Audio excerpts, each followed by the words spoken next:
ہمارے حضرت مرشد عالم رحمۃ اللہ علیہ ایک واقعہ خود سناتے تھے. فرمانے لگے کہ حضرت خواجہ محمد عبد المالک صدیقی رحمۃ اللہ علیہ ایک مرتبہ وعولہ تشریف لائے. یہ وہ شہر تھا، گاؤں تھا جہاں حضرت پہلے قیام فرماتے تھے، بعد میں چکوال تشریف لائے. وہاں سے حضرت نے دہلی آنا تھا، تو حضرت مرشد عالم رحمۃ اللہ علیہ یہ بھی دہلی تشریف لے گئے ساتھ خدمت کی نیت سے. دہلی جب پہنچے تو دہلی چونکہ ایک عالمی مرکز تھا، تو دہلی میں کچھ ایران سے آئے، کچھ افغانستان سے، کچھ ادھر سے، مختلف ملکوں سے لوگ ملنے والے آنے لگ گئے. حضرت کے خلیفہ تھے اکبر شاہ صاحب، عالم تھے، صاحب کشف تھے، وہ بھی حضرت کو ملنے کے لیے آئے. تو حضرت مرشد عالم رحمۃ اللہ فرماتے ہیں کہ میں نے نماز پڑھی تو مولانا اکبر شاہ صاحب میرے ساتھ کھڑے ہو گئے نماز میں.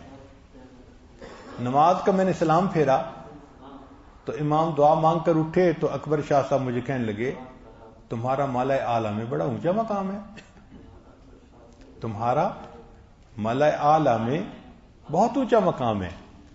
تو حضرت فرمان لگے میں بڑا حیران، یہ کون ہے بھائی جو مالا اعلیٰ کی سیریں کر رہا ہے اور کہہ رہا ہے کہ بڑا اونچا مقام ہے.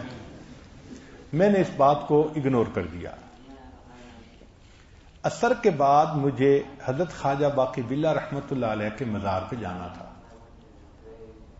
میں نے حضرت خواجہ عبد المالک صدیقی رحمۃ اللہ علیہ سے اجازت مانگی کہ اجازت ہو تو میں حضرت خواجہ باقی باللہ رحمۃ اللہ کے مزار پہ ہو آؤں، مراقبہ کروں گا.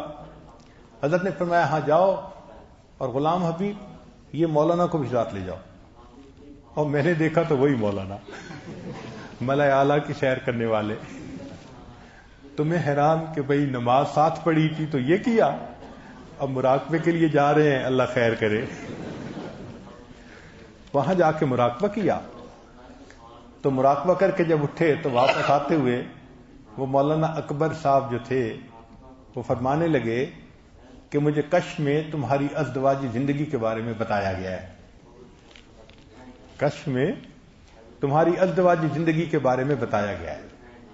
تمہاری 2 بیویاں ہیں، ایک بہت محبت کرنے والی، خدمت کرنے والی، نیکی والی، مگر وہ جلدی فوت ہو جائے گی.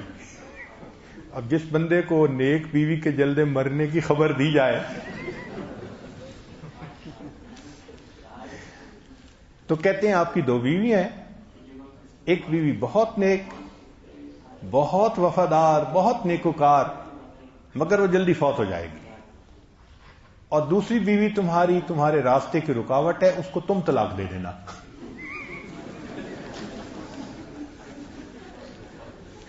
لو جی کشف دیکھو، ایک اللہ کو پیاری ہو جائے گی، دوسری کو تم الوداع کر دینا. اور پھر اس کے بعد تمہارے پاس 2 رشتے آئیں گے. جو پہلا رشتہ ہوگا وہ دنیا دار لوگ ہوں گے، ان کا رشتہ قبول نہ کرنا. جو دوسرا رشتہ آئے گا نا، وہ قریب کا رشتہ ہوگا تمہارا، وہ بڑی نیک خاتون ہوں گی، وفادار ہوں گی، خدمت گزار ہوں گی، وہ رشتہ قبول کر لینا.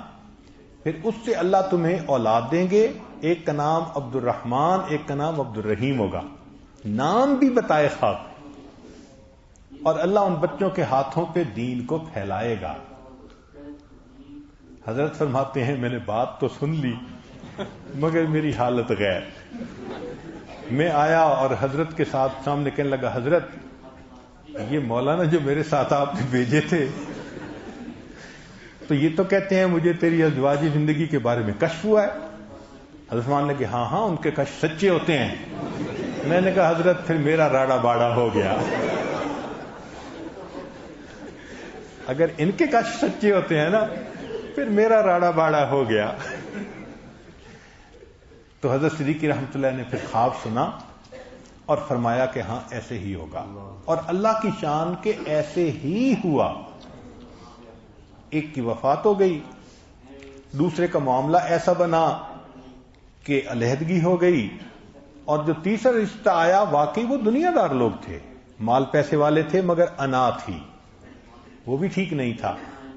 اور جو پھر آیا وہ ماموں کی بیٹی تھی، اور اللہ رب العزت نے ان کو زندگی کا ساتھی بنایا، اور ان سے اللہ نے وہ اولاد عطا فرمائی جو آج بھی اس سچے کشف ہونے کا ثبوت موجود ہے۔ تو سچے کشف ہوتے ہیں۔ اگلی مزے کی بات سنیے کہ حضرت خواجہ نواز صدیقی رحمۃ اللہ علیہ نے اپنی اہلیہ تھیں تو ان کو یہ بتایا کہ غلام حبیب کے بارے میں وہ اکبر شاہ صاحب کو کشف ہوا ہے کہ ان کی اولاد ہوگی اور ایسے ہوگا اور ایسے ہوگا۔ تو انہوں نے کہا کہ آپ اپنے بارے میں بھی تو ان کو کہیں، اپنے بارے میں ہی تو کہیں۔ تو مولانا اکبر شاہ صاحب جو ہیں وہ پھر گئے مراقبے کے لیے، اور اللہ کی شان کہ انہوں نے مراقبہ کیا اور آ کے کہا کہ آپ کے نصیب میں اولاد ہے، بیٹی ہوگی، نام فاطمہ ہوگا، فلاں ہوگا، بیٹے ہوں گے، یہ نام ہوگا، بتا دیا۔ جب واپس آئے اور خواجہ حضرت نے اپنی اہلیہ کو بتایا تو وہ کہنے لگیں یہ بھی تو پوچھنا تھا نا اولاد مجھ سے ہوگی یا کسی اور سے ہوگی؟ یہ بھی تو پوچھنا تھا نا۔ تو ان کی بار بار اصرار پر حضرت نے ان کو 30 دفعہ بھیجا کہ بھئی جاؤ۔ وہ گئے، صبح سے لے کے دوپہر تک بیٹھ بیٹھ کے گردن ٹوٹ گئی مگر کچھ نہیں بتایا گیا۔ وَمَا تَشَاءُونَ إِلَّا أَن يَشَاءَ اللَّهُ۔